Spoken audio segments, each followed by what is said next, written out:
Are we killing ourselves with comfort? Are we killing ourselves with comfort? That's what we're going to talk about today on Alpha Male Podcast. So saddle up for this episode of Alpha Male Podcast, where we talk about what it means to be a man, made in the image of God, strong, dominant, in control, and unapologetic. We don't apologize for being men, strong, dominant men. You guys have probably heard my bio. Real quick, first and foremost, a Christian, a servant of God, a follower of Jesus Christ. That is first and foremost in everything that I do. This podcast is primarily a men's ministry, if you didn't know that. Maybe a men's ministry in disguise to get you in on cool topics and then talk about what really matters, which is the gospel, which is God. I don't apologize for that either. If that offends you, then go listen to some other thing. Stop being so easily offended. Also, combat veteran, served in 2 branches of the armed forces. After my combat tours, was an urban warfare instructor for the United States Marine Corps. Also been in law enforcement, private contractor, which most will call a mercenary. Been a professional big game hunter and guide, many other things. But again, first and foremost, I'm a servant of God. And I'm here to serve you today, to use the talents and gifts God's given me to help serve other men. Today is a topic, and it might seem like I'm a little all over the place today, but it's a lot of thoughts coalescing in my head, and hopefully they can congeal together and come out of my mouth in a coherent stream of thought. Are we killing ourselves, men, with comfort? Have we traded freedom and strength for a fluffy little comfort? Have we done that? You see, if you don't listen to the podcast in order or listen to all of them, I'm not so vain as to think that you hang on every word that I say. Recently did a trip back east. I kind of live as a neo-nomad, my wife and I, traveling the wilds of the West. We travel all over the country, but mostly the West, the free states, free America. Idaho, Montana, those kind of places. And we live as nomads. Coming back east, I realized how different our life is. And I guess I knew that, but when you get such a stark difference so suddenly, you kind of realize. I went and stayed with my family, with my sister, who's a school teacher, lives in a nice, big, fancy house, big screen TV. The reason I went back east is, to make a long story short, my wife's childhood friend had some really severe medical issues, and she went into the hospital. She has 2 kids, ages 3 and 5, and while she was in the hospital, somebody had to take care of the kids. My wife generously decided to go back east, and she's been back there for a while. We thought she'd be in and out of the hospital fairly quickly, but she's still in the hospital after a long, long time. So I traveled back to see my wife because she was getting a little lonely and to help out with the kids and things. Anyway, she also lives a more traditional lifestyle. She lives in New Jersey, of all places. Not free America, but she lives in what they would consider a rural area of New Jersey, if there is such a thing. That's kind of like saying a healthy little Debbie snack to me. But a big house, who knows what that costs in Jersey money? Who knows what that amount of property and house costs in New Jersey money? But it's a big, fancy house, big TV, central air, probably air conditioning, on-grid power, on-grid water, the way most people live. Like, I get to see a snapshot of how I think like the middle-class America lives, the fastly shrinking middle-class America, but still middle-class America. And that just jolted me into how domesticated people have become. It reminds me literally of cattle.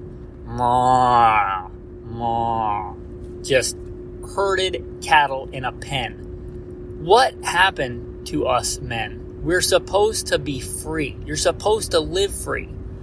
How many men have traded freedom for comfort? It's a bad trade, man. It is a bad trade. You have given up freedom for comfort. Here's the deal. If you don't live on grid, it can seem kind of arduous at times to go find water in a creek and haul it up and purify it and drink it. But it's good water. Most people live on grid. You may get water from a tap. You just have to turn a knob. Ooh, turn a knob and I get water. Is that water slowly killing you? Is that water filled with fluoride? Not to get off on a whole tinfoil hat thing, but look up fluoride. Fluoride's a toxin. They put it in your water if you drink city water. Is that water killing you? I'm from the eastern shore of the mid-Atlantic, the Tidewater states, which has a lot of agriculture, modern petrochemical agriculture, and a very low water table. There is a crazy high rate of cancer on the eastern shore. Oh, but your water comes out of the tap. Okay, it's easy, it's comfortable. You just go and you can even get hot water. You know how long it's been since I've had on tap hot water? Yeah, it's convenient. I can take a hot shower, woohoo. But is that water you're drinking literally slowly killing you? Accelerating your death? Because we all die unless Jesus comes back. First, we're all going to die eventually. But are you shortening your life, literally killing yourself quickly, living an unhealthy life for the sake of convenience? Have you traded your freedom for comfort, where you could go get clean water, but you get it out of the tap because it's convenient? And you might live on grid, where you get on grid power. Ooh, I turn on the light switch and I get light. I don't have to run a generator. I don't have to put up a solar panel. I don't have to do anything. If I want electricity, I just turn on a switch and I pay the man and the man gives me power. But many people live in what I would call a people hive. You might flip the switch electricity, but the air is literally killing you. Look at the air quality, right? Going from, the beautiful Bitterroot part of the Rocky Mountains, beautiful, clean, crisp air, coming back to the East Coast since I've been here, the family I'm staying with, they all seem to have respiratory issues. They all seem to have that kind of thing. And my wife, who's super healthy since she's been back, she's developed respiratory stuff. You're killing yourself for the sake of convenience. The air might be free, but it's dirty and polluted. But you got grid power, you got grid sewage, right? I can just go to the bathroom wherever I want. It's convenient to go to the bathroom in your house, which is, to me, just seems perverse. Who would want to go to the bathroom where they live? That just seems odd to me, in the house where you live. But it's convenient. I just flush a toilet. But I'm on grid. I got city water and power. Forget about the fact that the water is poisoned and the air is disgusting. It's convenient, right? Most men, I think, have, maybe not listeners to this podcast, but most men have completely given up getting their own food. Completely don't care, right? Because it's convenient. I stop by, I don't know where people shop, Kroger, Walmart, Target if you're bougie. If you're a Gucci shopper, go to Target. But most of that stuff is sugar-coated, high fructose corn syrup garbage poison. Corn that's literally spliced with fish genes. And I got nothing against fish, but that's perverse. That's just messed up. Sprayed with chemicals, sprayed with Roundup, and you're shoving it in your face. Why? Because it's convenient. Most men, as a part of the population anymore, I don't think get out and forage and hunt and forage and gather or farm or grow or garden because it's not convenient, right? They don't want to come home and have to tend a garden. They don't want to have to go out and slay a beast and slaughter it and make jerky. They don't want to have to go and forage, wild food. They go to the store because it's convenient. You were meant, it says, by the sweat of your brow you shall earn your bread. Most men don't do any kind of effort to get their food other than push a cart down an aisle.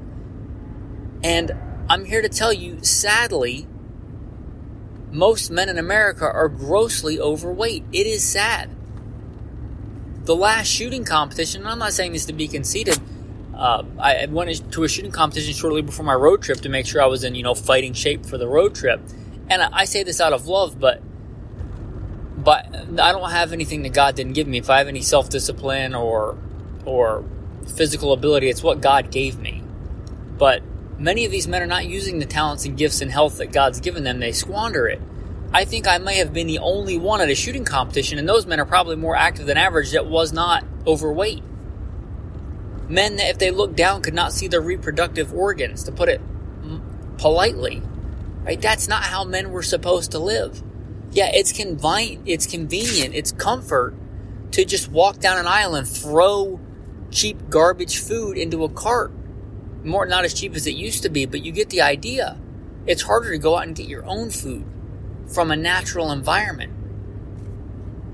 And many would rebut with that and say, well, I can't hunt where I live because I live in, New Jersey or wherever, where there's no open land where I can go gather food. And I would say that's largely a choice. You choose to live in those kind of areas in a people hive. That in and of itself is not healthy, men. It is not healthy to live in a people hive. And that's what people will call it rural, urban, the hinterland, whatever you want to call it. It's a people hive, right? I looked up, because I heard a couple of times this week the term rural New Jersey, and I thought that was irony. The population density for New Jersey as a whole is over 1,200 people per square mile. 1,200 people per square mile. And I've heard over the recent years, that, there's too many people. We got to do something about all the people. The people are destroying the environment. People are not the problem. The Bible says, be fruitful and multiply. Be fruitful and multiply. Fill the earth and subdue it. We're supposed to be good stewards of the earth. We're supposed to rule over it. The problem is not people. The problem is population density. Man was made and put in a garden. The first murderer made a city. Think about that. God made man and put him in a garden to tend and keep it. The first murderer, Cain, made the first city, Enoch. Right? Think about the theological ramifications of that. And maybe just put that on the table and put that in your intellectual pipe and smoke it later. But think about that. The problem is population density. It's not people. People in a good natural environment are good for the environment. They steward the environment. They improve the environment. I don't care what it is. Almost nothing our size is healthy in that population density. 1,200 people per square mile? I don't care if you put 1,200 deer per square mile. That is way above the carrying capacity. If you put 1,200 deer per square mile in a square mile, it will destroy that land. It will destroy that habitat. That's way too much. If you put 1,200 coyotes in a square mile, it will destroy it. If you put 1,200 cows, and you see this with domestic livestock, right? You can see cows on a landscape, and I see it out west. On land where they rotationally graze cattle, the land is better than the surrounding high desert environment. It's lusher, it's more green, it's more well fertilized. Because the population density can support that number of cows. When you shove a bunch of cows in a small area, they stand around literally in their own feces in a bovine CAFO where they literally have to get pumped full of drugs and get antibiotics in there because they're drinking crap water and eating crap food. Cows are meant to eat grass and drink clean water. When you shove them into an environment where there's not enough open land and they have to live side by side, you start having to do things like pumping them full of drugs to keep them alive. And they're unhealthy to begin with because they're eating an unnatural diet and drinking unnatural water. The parallels between that and human beings living in a city are almost uncanny. Like, think about that. You are being made into cattle. You are being domesticated. Stop being domesticated. I love you too much to just not call it out that you are being domesticated. Right? Look at the same thing with chickens. Chickens on a free range, eating bugs, going to the bathroom, scratching up the ground, they can literally improve the environment. But if you shove a bunch of them in a giant chicken house, which there's a bunch of those here in the mid-Atlantic, that's horrible for the environment. You get all the runoff, you get all the waste, you get literally chickens standing around in their own feces and getting pumped full of drugs just to stay alive. Again, do you see any parallels between that and modern society? How many people today are on drugs? And I don't mean like crack. I mean like prescribed drugs to keep them alive in an unnatural environment because they're not getting exercise, they're eating crap food, they got type 2 diabetes, high blood pressure, because they're killing themselves with comfort. You weren't meant to live in that environment. So many problems. And there are people with real health issues, right? There are people with real type 1 diabetes. I'm not saying that. I'm not saying there's not a place for modern drugs. I'm not saying there's not a place for antibiotics. But if you live in a people hive where everything is infected, where every communicable disease goes out of control because the carrying capacity of the land is far exceeded by the population density, that's a problem. And again, the human being is not the problem. The problem is population density. You put a couple of humans on a square acre and they can really improve the productivity of that land like no other creature. They can grow things in season and rotationally, do different plantings. And I'm not, a permaculturist, a horticulturalist. That's not me. And I know that because the Bible says so. We were meant to tend and keep the land. But if you shove a bunch of people into an unnatural environment huddled together, that's bad for the environment. And it's not a problem with people. It's not that there's too many people.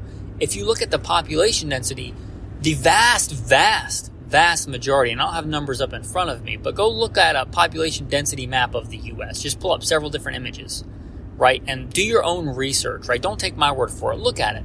Look at what percentage of the U.S. population lives east of the Mississippi River. And east of the Mississippi River is a small minority of the U.S. landmass. And then look at communicable diseases in the same kind of map and see if they don't overlap. And look at things like CWD, which is a chronic wasting disease, and look at Lyme disease and all kinds of those diseases and overlay those maps and see if you don't get slapped in the face with a startling realization that human beings were not meant to live that close together. But why do people do it? Oh, it's comfortable. I grew up here. Stop killing yourself with comfort. If you choose to live that way, if you say, fine, I want to live in a city, I'm an urbanite, I'm a yuppie, and I don't mean that insultingly, like I'm a young urban professional. I like the fact that I can live in my upstairs apartment and walk downtown and shop at, overpriced vintage stores, which is basically just a really expensive thrift store like a Goodwill. And I got nothing against Goodwill. I shop at Goodwill. But if that's your lifestyle and you're like, I want to go eat at a fancy restaurant or whatever, I'm not here to tell you that you have to live like me. But I'm telling you, step back and think about it. Are you actually happy? Because here's the deal. Maybe I'm blessed that I grew up really poor. Maybe I'm blessed that I joined the Marine Corps Infantry at 17. I joined the Marine Corps and literally spent large chunks of my life living off grid. If you were civilian, they'd call you homeless, but literally digging a hole in the ground and living in it. Getting shot at. And living without all the modern conveniences. Literally drank urine. Literally had to purify my own water. Literally dug a hole and slept in it. And what I realized was all this superfluous garbage that society says is going to make you happy, a fancy car, a big house, whatever. It's just stuff. I got all that stuff because I grew up poor and I thought, I'm going to get all this stuff. And by God's grace, He gave me that stuff at a young age. I had a really nice job. I was making a good income, respectable job. I made a lot of money. I had all those fancy things. I was miserable. I was probably more miserable because I thought that those things were going to make me happy. And so I realized that stuff doesn't really make you. It doesn't make me happy. Maybe it makes some people happy, but what a shallow existence. It's at most a distraction. So if you think you can't be happy with that stuff, you may find that you're more happy without that stuff because it is just a distraction. That's not what's really important. If that stuff really makes you happy in life, then you and I are put together different. I was meant for more. Those things don't make me happy, right? As long as my truck is running decent, I don't care. I literally throw Rhino liner on it so I don't have to wash it. I don't care. I don't want to waste part of my life washing a truck that doesn't need to be washed. I've had fancy cars. I don't want a fancy car anymore. It's a waste of money. I've, by God's grace, never had a car payment. I couldn't imagine having a car payment. Just polishing my own chains, living in debt slavery. Why? Because it's convenient. Ooh, I got a lease. I don't want a lease. And I'll tell you another thing there, men. Taking the comfortable way out. How about defense? How about defense of not just yourself, but of those that you love? Really. Think about that. Have you farmed that out? Have you delegated that responsibility? There's a time and a place for delegation, but I don't think, if you're listening to the Alpha Male podcast, maybe if you're listening to the Beta Male podcast, but if you're a man, shouldn't you be in charge of protection for not just yourself, but start there. You shall love your neighbor as yourself. So you can't love your neighbor as yourself if you don't love yourself. Part of love is preserving life. If you're not willing to step up as a man and preserve your own life, how are you going to step up and preserve your neighbor's life? Really think about that. And how many men today have just farmed that out? Oh, I can't be bothered to be part of a well-regulated militia, like the Second Amendment says. I can't be bothered to carry a sword, to sell my cloak and buy a sword and train with it. I can't be bothered with that. Let me just, I pay taxes. Let the police do that. Give me a freaking break. As somebody that was a cop for a long time, you want to figure that out? Call the cops. Tell them you need them. See how long it takes for them to get to your house. How many times do you think somebody could kill you and everybody in your family? I don't want to be graphic, but that's a real thing. This is not, Care Bear podcast or My Little Pony podcast. That's real stuff that happens. Look at the number of home invasions. Look at the number of home invasions in America per year. That's a real thing that happens. You think the cops are going to be there to help you? You think they're going to save you? Oh, please, daddy government, help me. I'm helpless. I'm supposedly a man, but I can't even protect myself or my family. Please, their daddy government, take care of me. I can't be trusted with my own arms. I can't be trusted with my own defense. I can't be trusted to wield a weapon like a man. Somebody else will do it for me. Let me farm that out. Let me just shuck responsibility because it's comfortable. Instead of, getting off work and training with a weapon or going to, on the weekends, going to train with a weapon like a man, like a warrior, let me watch Netflix. I don't know what a lot of people do. Let me play golf or something. I'm not anything about golf, but maybe spend that time practicing something that is legitimate for actually preserving life. And it's probably not golf. You want to golf for recreation time, that's fine. But I think you ought to have some defensive plans squared away. And now you probably know I do a whole other podcast called Gunfighter Life. I advise guns. Guns are the defensive weapon of our time, like it or not. They just are. I don't care whether you like it. That's just the way that it is. But whatever you can have and train with, you should train with. And that doesn't, again, going back to convenience, don't just buy a gun and be like, well, I checked that box, I have a gun. So what? You can have a guitar. That doesn't make you a rock star. You can have a scalpel. That doesn't make you a surgeon.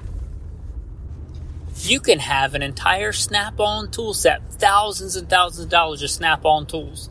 That does not make you a mechanic. You have to know how to use those things. Same with the weapon. Don't just be like, oh, I've got a nice AR, I've got a handgun, I've got body armor. So what? I mean, do you actually train with it? Again, stop trading being a strong, dominant man for comfort. Watching John Wick is not going to make you a gunfighter. It's because it's hard to train, right? It's not fun. Maybe it costs money. Yeah, that's just a part of it. I think that's part of being a sovereign human being, being able to defend yourself, your life. You must not value freedom and liberty very much if you're not willing to stand up and fight for it. And to stand up and fight, you have to know how to fight. That's just part of it. Again, I don't want to trade freedom for convenience. If you think that stuff is going to make you happy, maybe it will. I'm not, but it didn't make me happy. And I don't think humans are put together that way. There are some people that if that's all you got, if you're not a Christian and you're just living for the things of this world, might as well eat, drink, and be merry because you're going to die and go to hell. So what difference does it make? You might as well have a fancy car and a nice house. And I'm not saying everybody with a fancy car and a nice house is bad, but I'm saying if that's where your joy comes from, it's not going to last long. That's not where true meaning in life comes from. And I had all that stuff and I was miserable because I gave up my freedom for convenience. Gotta wear a tie. Gotta tie a noose around my own neck and wear a fancy suit. I've been there. Garbage. spend time in a cubicle? For what? For money? I'm going to trade some of the best years of my life to sit in a cubicle to make money that's worthless? That's fiat currency? Like, you need money as a means of medium of exchange to get things like gunpowder and gasoline. But if I got a decent Bible, which should last me a while, I've got a couple of different Bible translations, I've got gunpowder, I've got gas in a tank to get from place to place. What other things that you pile onto that are just fancy distractions? They're not actually making your life any better. At least not my life any better. And are you trading your freedom for convenience? For what? For paper money? For zeros in a bank account? And I'm not saying you shouldn't have savings. I have savings. But just think about it. Are you making yourself a prisoner, living in a cube to get into a tiny mobile cube, to get stuck in traffic, to spend more time in a cubicle, to go to a cube to go shopping, to get food that's probably bad for you, to go back to a cube to drink dirty water that's killing you, to live in a people hive in a way that humans weren't meant to live, breathing dirty air, without freedom?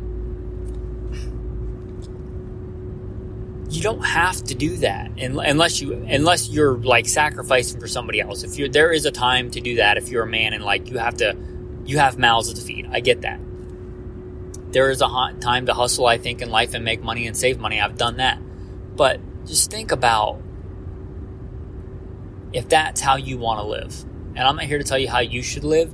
I'm here to ask the question to you. Have you traded your freedom, your health, your strength for comfort? And is that comfort killing you? Because that's really all I got to say on that, without just beating around. And I think that proves the point. Have you traded your freedom, your strength for comfort?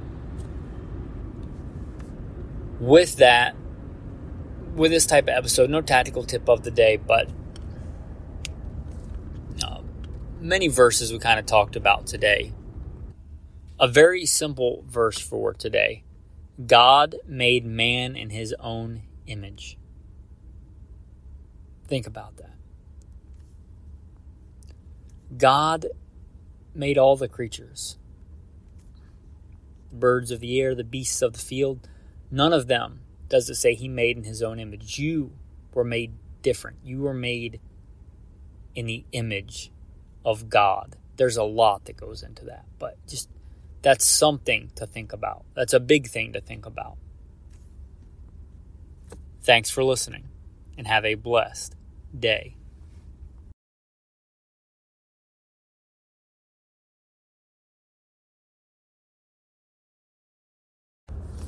And I'll tell you another thing there, men, taking the comfortable way out.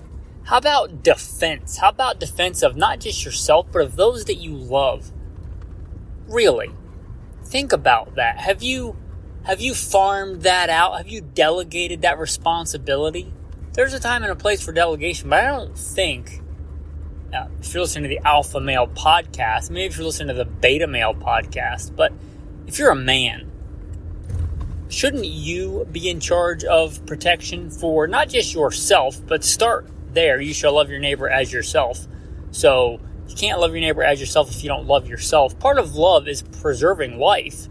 If you're not willing to step up as a man and preserve your own life, how are you going to step up and preserve your neighbor's life? Really think about that. And how many men today have just farmed that out? Oh, I can't be bothered to be part of a well-regulated militia. Like the Second Amendment says, I can't be bothered to carry a sword, to sell my cloak and buy a sword and train with it. I can't be bothered with that. Let me just, I pay taxes. Let the police do that. Give me a freaking break. As somebody that was a cop for a long time. You want to figure that out? Call the cops. Tell them you need them. See how long it takes for them to get to your house.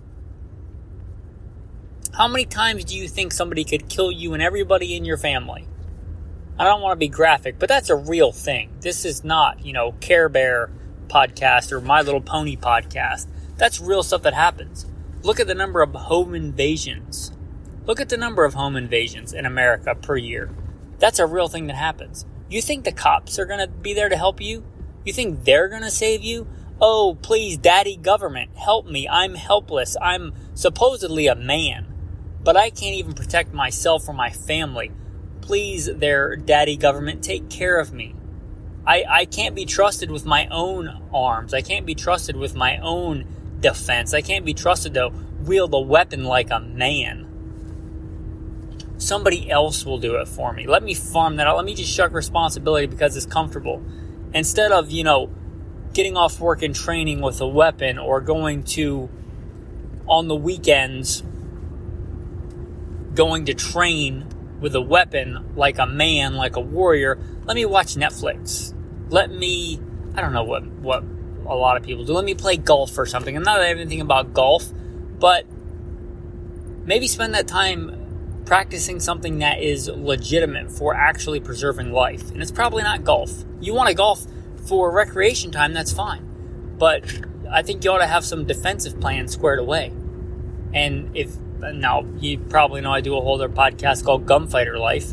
I advise guns. Guns are the defensive weapon of our time, like it or not. They just are. I don't care whether you like it. That's just the way that it is. But whatever you can have and train with, you should train with. And that doesn't, again, going back to convenience, don't just buy a gun. Be like, well, I checked that box, I have a gun. So what? You can have a guitar. That doesn't make you a rock star. You can have a scalpel. That doesn't make you a surgeon. You can have an entire Snap-on tool set, thousands and thousands of dollars of Snap-on tools. That does not make you a mechanic. You have to know how to use those things. Same with the weapon. Don't just be like, oh, I've got a nice AR, I've got a handgun, I've got body armor. So what? I mean, do you actually train with it? Again, stop trading being a strong, dominant man for comfort. Watching John Wick is not going to make you a gunfighter. It's because it's hard to train, right? It's not fun. Maybe it costs money. Yeah, that's just a part of it. I think that's part of being a sovereign human being, being able to defend yourself, your life. You must not value freedom and liberty very much if you're not willing to stand up and fight for it. And to stand up and fight, you have to know how to fight. That's just part of it.